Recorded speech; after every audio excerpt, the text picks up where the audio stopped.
참여 예수님 수원가톨릭대학교 기획관리처장 박찬호 신부입니다. 여러분, 코로나 때문에 많이 힘드시죠? 저희도 신학교에서 지내면서 굉장히 힘든 한 해를 지냈습니다. 특히 우리 신학생들 학기 중에 외출도 못하고 신학교 안에서만 3달 이상을 지냈었고 굉장히 힘든 한 해를 지냈습니다. 코로나 시국에 무엇보다 우리는 실내에서 많은 시간을 보내게 됩니다. 그러다 보니 자연스럽게 TV와도 가까워지게 되는데, 얼마 전에 제 동창 신부님이 제 방에 TV를 하나 바꿔주셨어요. 워낙 TV가 오래되기도 했고 성탄 선물로 아주 큼지막한 TV를 바꿔줘서 보고 있는데, 이 TV를 보니까 신형 TV는 인터넷도 되고 뭐 많이 되더라고요, 기능이. 그래서 이걸로 리모컨을 돌려보다 보니까 드라마 하나에 빠지게 됐습니다. 근데 이 드라마라는 게 장점이자 동시에 단점이 있는데, 그게 뭐냐? 너무 재밌다는 거죠. 너무 재밌다는 겁니다. 근데 드라마든 영화든 정말 시청률이 많이 오르고 많은 사람들이 재밌어하는 것들을 보면은 공통점이 있는데, 그게 무엇이냐? 바로 반전이 있는 것 같아요. 반전이 있는 드라마가 사람들을 이끄는 것 같습니다. 끌어들이는 것 같습니다. 그런데 이 반전이라는 것이 드라마나 영화에만 있는 것이 아니라 우리의 삶에도 반전은 언제고 우리를 찾아올 수 있는 것 같습니다.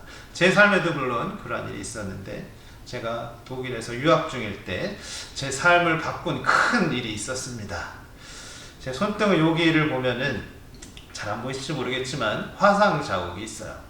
이게 어떻게 생긴 거냐면, 제가 독일에서 유학 중일 때는 스쿠터, 요즘 배달하시는 분들이 많이 타고 다니는 스쿠터를 타고 통학을 했습니다.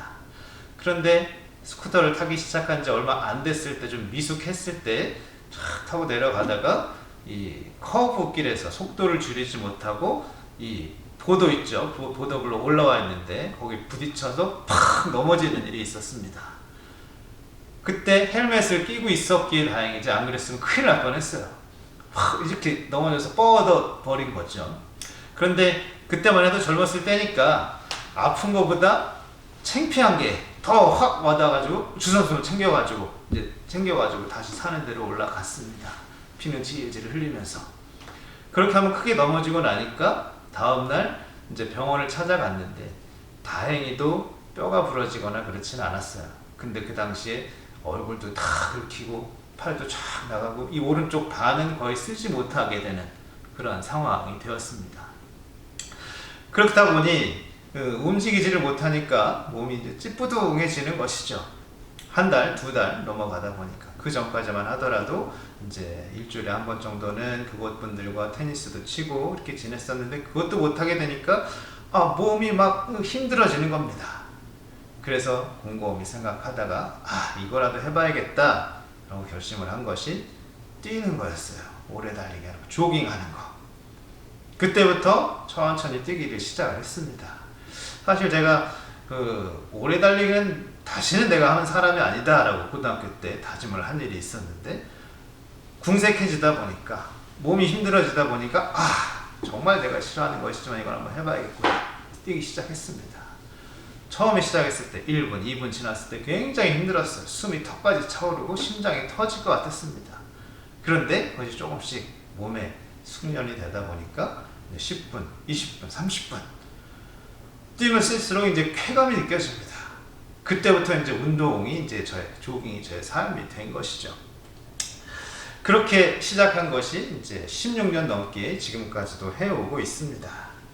그렇게 운동을 해서 그런지 아주 지금 컨디션도 좋고, 유학도 무사하게 마칠 수가 있었고, 지금 나이가 이제 며칠 있으면 50이 되는데도 아주 얼굴도 아주 팽팽하고 배도 안 나오고 똥배도 안 나와가지고 좋은 것 같아요.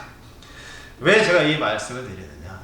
이 스쿠터 사고가 당시에는 저희가 아주 큰 고통이었고 시련이었지만, 시간이 지나고 나니까 그것이 내 삶에 가장 큰 긍정적인 변화를 가져온 기회가 되었기 때문입니다. 말하자면 제 삶의 반전이 되었던 사건이기 때문입니다. 이렇게 영화나 드라마에서만이 아니라 우리가 일상생활에서 체험하는 반전은 우리의 삶을 역동적이고 다이나믹하게 만들어줄 뿐만 아니라 우리를 성숙하게도 합니다. 오늘 복음에서도 우리는 반전의 이야기를 듣습니다. 마리아와 요셉은 정결례를 거행하고 아들을 봉헌하기 위해서 예루살렘 성전으로 갑니다. 이것은 율법이 정하는 바를 지키기 위한 것이기도 했지만 다른 한편으로는 아기에게 필요한 것을 다 해주고 싶은 부모의 마음, 곧 내 아이가 아무런 부족한 것 없이 남들 부럽지 않게 자라게 해주려는 사랑의 표현이기도 했습니다. 요즘으로 따지면 빚을 내서라도 내 아이 학원에 보내고 과외시키는 부모의 심정에 비길 수 있겠죠.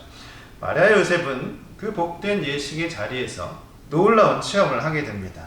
시메온이라는 사람을 만나는데 이 사람이 아들을 두고 하느님의 구원이자 계시의 빛, 이스라엘의 영광이라는 엄청난 말을 합니다. 이 말을 들은 부모는 당황하면서도 벅차오르는 감정을 느꼈겠죠. 이미 아이를 가질 때부터 신비 체험을 했던 부모였기 때문에 이 시므온의 말에 아주 큰 놀라움을 갖지는 않았을 겁니다. 그런데 여기서 반전이 일어납니다. 이 아이가 사람들의 반대를 받는 표징이 될 것이고 이 아이 때문에 어머니의 영혼이 칼에 꿰찔리는 고통을 당하게 될 것이다. 아마도 마리아는 복된 예식에서 들은 이 고통의 말, 이 말을 평생 마음속에 간직했을 것입니다. 그리고 이 말을 수없이 되새김으로써 실제로 예수님이 시기와 질투로 순환하고 죽음을 향해 십자가를 지고 가셨을 때 그 곁을 지키며 끝까지 견뎌내실 수 있었을 것입니다. 그 누구의 삶도 평탄하지만은 않습니다. 예상치 못했던 고통이나 절망의 순간은 언제고 우리에게 찾아올 수 있습니다.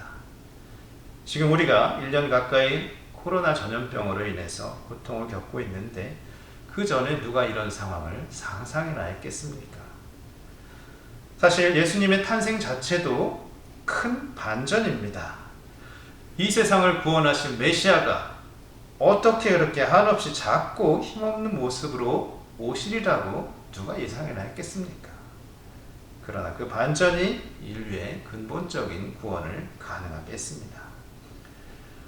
코로나로 인한 고통 역시도 우리를 성숙하게 하는 반전이 되리라고 믿습니다. 그리고 그 반전이 실제로 우리의 삶을 성숙하게 하고 긍정적인 방향으로 변화시켜주기 위해서 우리가 해야 할 몫도 분명히 있을 것입니다. 그것은 바로 믿음입니다. 이 고통이 결코 아무 의미 없는 것이 아니라는 것.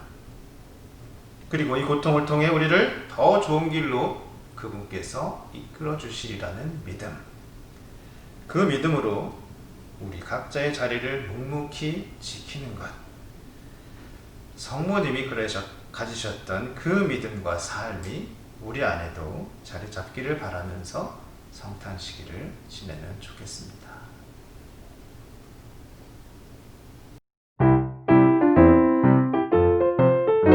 신부들이 소개하는 재미있는 신앙 콘텐츠